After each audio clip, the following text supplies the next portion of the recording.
എപ്പിസോഡിന്റെ opening സീനിൽ തന്നെ hidden clown വില്ലേജിലെ വലിയൊരു കപ്പല് ഇപ്പൊ നമ്മുടെ ആൾക്കാരെ കൂട്ടാനായിട്ട് അവരുടെ അടുത്തേക്ക് വരും. കട്ട് ചെയ്ത ഒക്കാക ആള് ഷിക്കാഗോനോട് പറയും, നമ്മൾ കുട്ടപ്പനെ ആ ഒരു ഗ്രാമത്തില് ഒളിപ്പിച്ചു വെക്കാൻ പോവാണ്.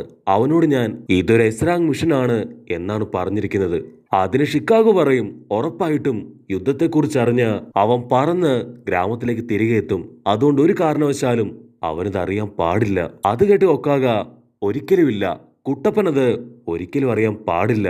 ഒരു എസ്രാങ് മിഷന് വേണ്ടിയാണെന്ന് പറഞ്ഞാണ് ഞാനിപ്പോ അവൻ അവിടേക്ക് അയച്ചത്. കട്ട് ചെയ്താ ഇവിടെ കുട്ടപ്പൻ അവനിപ്പോ യാമുട്ടോ സെൻസായോട് പറയും, ഒരു ഓക്ടോപ്പസ് അതാണ് എന്നെ ഹെൽപ്പ് ചെയ്യുക, എന്റെ നൈൻറ്റെയിൽ പവറിനെ കൺട്രോൾ ചെയ്യാൻ ആ ഒരു ഓക്ടോപ്പസ് എന്നെ ഹെൽപ്പ് ചെയ്യുന്നതാണ് എൽഡർ തവള എന്നോട് പറഞ്ഞത്. അങ്ങനെ എനിക്ക് എന്റെ നൈൻറ്റെയിലിനെ കൺട്രോൾ ചെയ്ത് കറക്റ്റായിട്ട് ആ യുദ്ധത്തിൽ പങ്കെടുക്കാൻ കഴിയുന്നൊക്കെ പറഞ്ഞ് അവനിപ്പോ എൽഡർ തവള പറഞ്ഞ കാര്യങ്ങള് അതൊന്നൊന്നായിട്ട് ആലോചിക്കാൻ തുടങ്ങും. യാമുട്ടോ സെൻസായി ചിരിക്കും. കുട്ടപ്പൻ അവൻ സത്യം അറിയാത്തത് വരെ എല്ലാ കാര്യങ്ങളും നല്ല രീതിയിൽ മുൻപോട്ട് പോകും. അപ്പൊ അവിടുന്ന് അങ്ങനെ കട്ട് ചെയ്ത് ഓൾമോസ്റ്റ് ഇപ്പൊ കപ്പല് അവരുടെ ഡെസ്റ്റിനേഷനിലേക്ക് അടുക്കും. കുട്ടപ്പനാണെങ്കില് ഇപ്പൊ ആ സ്ഥലം കണ്ട് ഷോക്കാവും. ഒരുപാട് ഡെഡ് ബോഡികള്, എന്തൊക്കെയോ കുറെ ഇൻസെക്റ്റുകളൊക്കെ നിറഞ്ഞ് ബാഡ് ആയിട്ടുള്ള ഒരു സ്ഥലം. അയ്യേ, ഇതാണ് നമ്മുടെ ഡെസ്റ്റിനേഷൻ. അതിനെ ഷിനോബി പറയും, ഇതാണ് ലാൻഡ് ഓഫ് ഡെത്ത്. ഇതിന്റെ അകത്തേക്ക് കയറി കഴിഞ്ഞാൽ ഉറപ്പായിട്ടും നിനക്ക് ഒരുപാട് ഇഷ്ടാവും. നമ്മൾ അകത്തേക്ക് പോകും തോറും കൂടുതൽ അടിപൊളിയായിട്ടുള്ള കാഴ്ചകളൊക്കെ നിനക്ക് കാണാൻ പറ്റും. അവരങ്ങനെ കാഷ്വൽ ആയിട്ട് സംസാരിക്കുമ്പോഴായിരിക്കും ഒരു ഓക്ടോപ്പസ് ആ ഒരു കപ്പലിലേക്ക് വരിക. അത് ആക്ച്വലി ഓക്ടോപ്പസ് അല്ല, ഒരു സ്ക്വിഡാണ്. കുട്ടപ്പൻ എടുത്തു ചാടും. വാവ്, ഇതാണ് ഞാൻ പറഞ്ഞ ഓക്ടോപ്പസ്, ഇത് ഉറപ്പായിട്ടും നമുക്ക് വഴി കാട്ടും എന്നൊക്കെ പറഞ്ഞ് അവൻ ഹാപ്പി ആയിട്ട് നിൽക്കും. അത് കണ്ടാണെങ്കിൽ ഇപ്പൊ ബാക്കിയുള്ളവർ ടെൻഷൻ ആവും. അത് കണ്ട് ക്ലൗൺ വില്ലേജിൽ ഷിനോബി പറയും, അയ്യോ അല്ല അല്ല, അതൊരു സ്ക്വിഡാണ്, അത് ഭയങ്കര ഡേഞ്ചർ ആണ്. സോ ഉറപ്പായിട്ടും നമ്മൾ വളരെയധികം കെയർഫുൾ ആയിരിക്കണം, അല്ലെങ്കിൽ അത് നമ്മളെ പിടിച്ച് തിന്നും. അത് കേട്ട് കുട്ടപ്പൻ ഇപ്പൊ അതിന്റെ ടെന്റിക്കിൾസ് അതൊന്നൊന്നായിട്ട് എണ്ണാൻ തുടങ്ങും. അപ്പൊ നമ്മുടെ കില്ലർ ബി ആൾ അവിടേക്ക് ചാടി വീണ് ആ സ്ക്വിഡിനെ അടിച്ചോടിക്കാൻ തുടങ്ങും. കുട്ടപ്പൻ ഷോക്കായിട്ട്, അയ്യോ ഇതാണ് ഓക്ടോപ്പസ്, മറ്റേത് സ്ക്വിഡ് തന്നെയാണ്, സത്യമായിട്ടും എനിക്കിതിനെ ഒരുപാട് ഇഷ്ടമായെന്നൊക്കെ പറഞ്ഞ് ഇപ്പൊ കുട്ടപ്പൻ ചിരിക്കാൻ തുടങ്ങും. അപ്പൊ കില്ലർ ബി, നിങ്ങൾ എല്ലാവരെയും ഞാൻ എത്രയോ നേരമായിട്ട് വെയിറ്റ് ചെയ്യാണ്, നിങ്ങൾ എവിടെയായിരുന്നു ഇത്രയും നേരം എന്നൊക്കെ ചോദിച്ച് അവനിപ്പോ പാട്ട് പാടാൻ തുടങ്ങും. അപ്പൊ ക്ലൗൺ വില്ലേജിൽ ഷിനോബി അവൻ പറയും, ഇദ്ദേഹമാണ് കില്ലർ ബി, ഞങ്ങളുടെ ഗ്രാമത്തിലെ തന്നെ വൺ ഓഫ് ദ ചീഫ്, ആ കാട്ടിൽ ഇപ്പോൾ ഉള്ള സൂപ്പർവൈസർ. ആള് അവരെല്ലാവരെയും കൂട്ടിക്കൊണ്ട് നമ്മുടെ ആൾക്കാരുടെ റൂമിലേക്ക് പോവും. അപ്പൊ കുട്ടപ്പൻ പറയും, ആക്ച്വലി ഈ സ്ഥലം ചീഫ് തവള പറഞ്ഞ അത്രയും ഭംഗിയൊന്നുമില്ല. ഇവിടെ മൈഗൈ ആണെങ്കില് ഛർദിച്ച് തളർന്ന് അങ്ങനെ അവശനായിട്ട് നടക്കും. അങ്ങനെ നമ്മുടെ ആൾക്കാരെല്ലാവരും ഇപ്പൊ മുൻപോട്ട് നടക്കും. അപ്പൊ ഒരു അവിടേക്ക് വന്ന് ഇപ്പൊ ശബ്ദം ഉണ്ടാക്കാൻ തുടങ്ങും. അതിന് കില്ലർ ബി അവൻ പറയും, പ്രശ്നമൊന്നും വേണ്ട, ഇതെന്റെ ആൾക്കാരാണ്, അതുകൊണ്ട് മര്യാദയ്ക്ക് ഇവിടുന്ന് പോ. കുട്ടപ്പനാണെങ്കിൽ അത് കണ്ട് ഒരു സെക്കൻഡ് ഫ്രീസായി പോവും. ഇവനെ കൊണ്ട് ഗോറിലയോടൊക്കെ സംസാരിക്കാൻ കഴിയോ?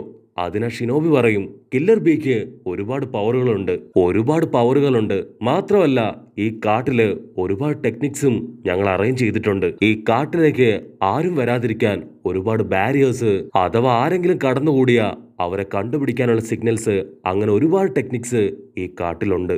മാത്രമല്ല കില്ലർ ബി ആളൊരു മോൺസ്റ്റർ ആണ്. ആളുടെ ബോഡിയില് എയ്ത്ത് ടൈൽ മോൺസ്റ്റർ ഉണ്ട്.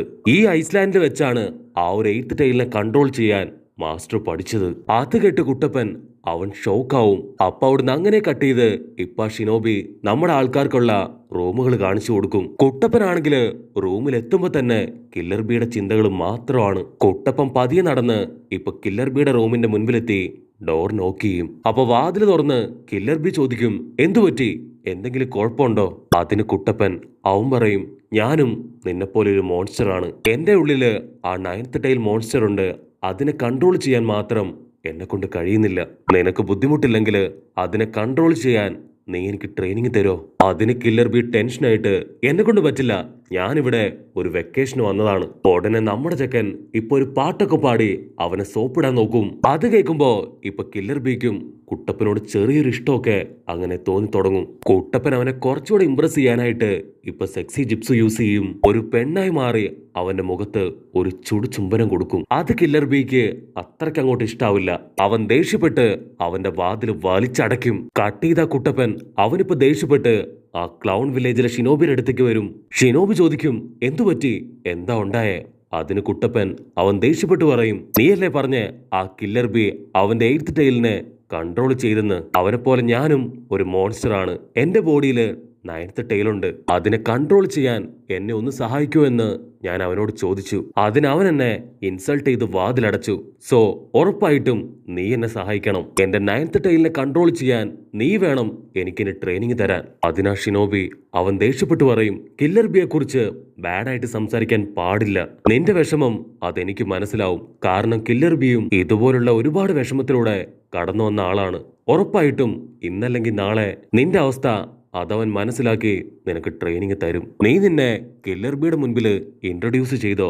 അതിന് കുട്ടപ്പൻ പറയും, അതെ, ഞാൻ അവന് എന്നെ ഇൻട്രൊഡ്യൂസ് ചെയ്തു. അതിന് ഷിനോബി പറയും, അങ്ങനെയാണെങ്കിൽ കുഴപ്പമില്ല, ഉറപ്പായിട്ടും അവന് നിന്നെ ഇഷ്ടപ്പെട്ടിട്ടുണ്ടാവും. നിനക്ക് അത്യാവശ്യം വേണ്ട ചില കാര്യങ്ങള് ഞാൻ പറഞ്ഞു തരാം. അങ്ങനെ ഇവർ കാര്യമായിട്ട് സംസാരിക്കുന്ന സമയത്ത് ഇപ്പൊ യാമട്ടോ സെൻസായി ആളവിടേക്ക് വരും. മാസ്റ്റർ പറയും, നിങ്ങൾക്ക് കുഴപ്പമില്ലെങ്കിൽ ഈ ഒരു ട്രെയിനിങ്ങില് ഞാനും നിങ്ങളുടെ കൂടെ നിൽക്കാം. കട്ട് ചെയ്ത നമ്മുടെ മൈഗൈ സെൻസായി ആളിപ്പോഴും ഛർദിച്ചവശനായിട്ട് അങ്ങനെ കിടക്കുകയാണ്.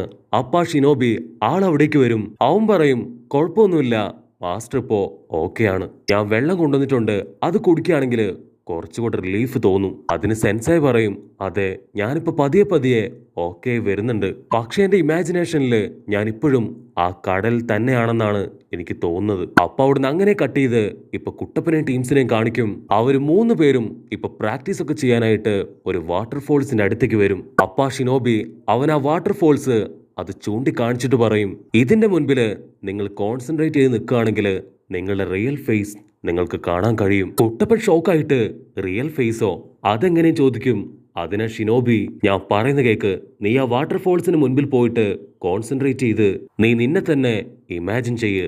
കുട്ടപ്പൻ ഉടനെ ഇപ്പൊ വാട്ടർഫോൾസിന് അടുത്തേക്ക് പോവും. എന്നിട്ട് കണ്ണടച്ച് അവനെ തന്നെ ഇപ്പൊ ഇമാജിൻ ചെയ്യാൻ തുടങ്ങും. അപ്പോ 2 മിനിറ്റ് കഴിയുമ്പോ ഇപ്പൊ ഒരു കുട്ടപ്പന്റെ രൂപം വെള്ളത്തിൽ നിന്ന് പുറത്തേക്ക് വരും. ചുവന്ന കണ്ണുകളൊക്കെ ആയിട്ട് ഒരു പേടിപ്പിക്കുന്ന രൂപത്തിലുള്ള കുട്ടപ്പൻ. ആക്ച്വലി ഈ ഒരു നറൂട്ടോ അതൊരു ബാഡ് ആയിട്ടുള്ള മോൺസ്റ്റർ നറൂട്ടോയാണ്. കുട്ടപ്പൻ ടെൻഷനായിട്ട്, നീ ആരാ? ഞാൻ എന്റെ ഷാഡോ ക്ലൗൺസ് ഒന്നും ക്രിയേറ്റ് ചെയ്തിട്ടില്ല, പിന്നെങ്ങനാ നീ ക്രിയേറ്റ് ആയേ? അതിനാ മോൺസ്റ്റർ നറൂട്ടോ പറയും, ഞാൻ നീ തന്നെയാണ്.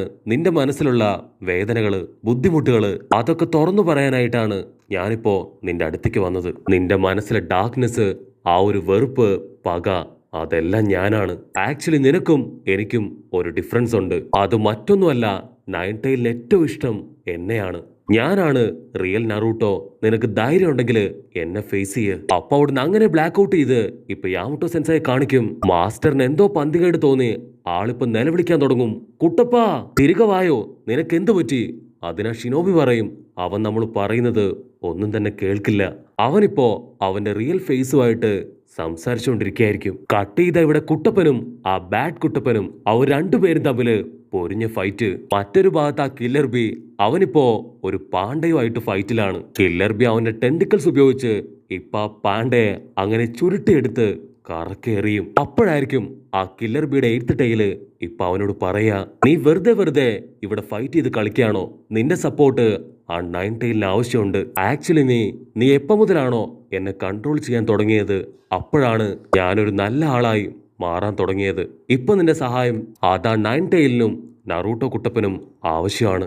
അപ്പൊ ഇവിടെ ഫേക്ക് കുട്ടപ്പനും റിയൽ കുട്ടപ്പനും അവർ 2 പേരും ഇപ്പൊ ക്ലൗൺസിനൊക്കെ ക്രിയേറ്റ് ചെയ്ത് പരസ്പരം ആഞ്ഞടിച്ചുകൊണ്ടേയിരിക്കും. അപ്പൊ ഇവിടെ ആ ഷിനോബി അവൻ യാമുട്ടയോട് പറയും, ആക്ച്വലി എല്ലാ കാര്യങ്ങളും നടക്കുന്നത് കുട്ടപ്പന്റെ സബ് കോൺഷ്യസ് മൈൻഡിലാണ്. ഇപ്പൊ 2 കുട്ടപ്പന്മാരും തമ്മില് പൊരിഞ്ഞ ഫൈറ്റ് നടക്കുകയാണ്. കട്ട് ചെയ്ത 2 കുട്ടപ്പന്മാരും ഇപ്പൊ റെസങ്ങൺ പവർ ഉപയോഗിച്ച് ആഞ്ഞടിക്കും. ആ ഒരു അടിയുടെ പവറില് ഇപ്പൊ റിയൽ കുട്ടപ്പൻ അങ്ങനെ തെറിച്ച് പുറത്തേക്ക് വരും. ഉടനെ കുട്ടപ്പൻ ടെൻഷനായിട്ട് ഇപ്പൊ യാമുട്ടോ സെൻസായോട് പറയും, ഞാൻ എന്നെ കണ്ടു, ആ നറൂട്ടോ അത് വളരെ ബാഡാണ്, അത് ഞാനുമായിട്ട് ഫൈറ്റ് ചെയ്തു, പക്ഷെ എനിക്ക് അവനെ തോൽപ്പിക്കാൻ കഴിഞ്ഞില്ല. അത് കേട്ട ഷിനോബി പറയും, നീ ഉറപ്പായിട്ടും അവനെ തോൽപ്പിക്കണം, എങ്കിലും മാത്രമേ നിന്റെ ഉള്ളിലുള്ള 9 ടൈലിനെ അതിനെയും നിനക്ക് കൺട്രോൾ ചെയ്യാൻ കഴിയൂ. അത് കേട്ട് കുട്ടപ്പൻ അവൻ ഷോക്കായി നിൽക്കുന്നതോട് കൂടെ ഈ ഒരു എപ്പിസോഡും അവസാനിക്കുന്നു. എപ്പിസോഡ് ഇഷ്ടപ്പെടുകയാണെങ്കിൽ തീർച്ചയായിട്ടും ലൈക്ക് ചെയ്യാനും കമന്റ് ചെയ്യാനും ഷെയർ ചെയ്യാനും മറക്കല്ലേ. അടുത്തൊരു അടിപൊളി എപ്പിസോഡായിട്ട് കാണുന്നവരെ ഇറ്റ്സ് മീ വിത്ത് മല്ലു വെബിസോ.